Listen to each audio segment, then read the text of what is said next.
Okay, it's the end of the day here on Saturday, well, into the evening.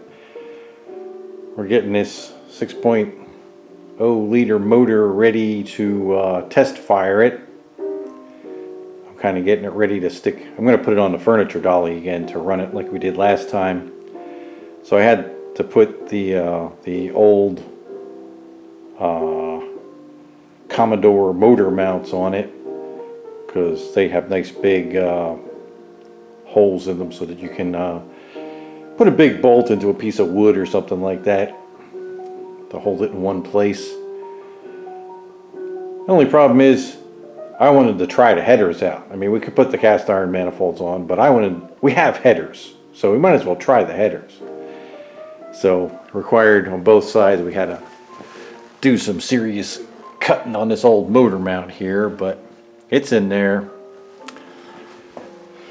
Starter's in there, and we got put the new temperature sensor in there. The MSD connects to that, so it's a good thing to have in there. And there's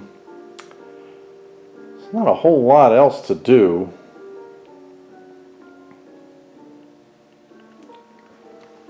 So I don't know if we'll get to it tomorrow or not. Probably not, but that's the next thing. Get this into a condition where we can run it and get it down on the furniture dolly. Of course, we got to put the flywheel on. We're going to put the new flywheel on just to be sure it fits and it engages with the starter correctly. And we'll fire it up for a few minutes, see how it sounds.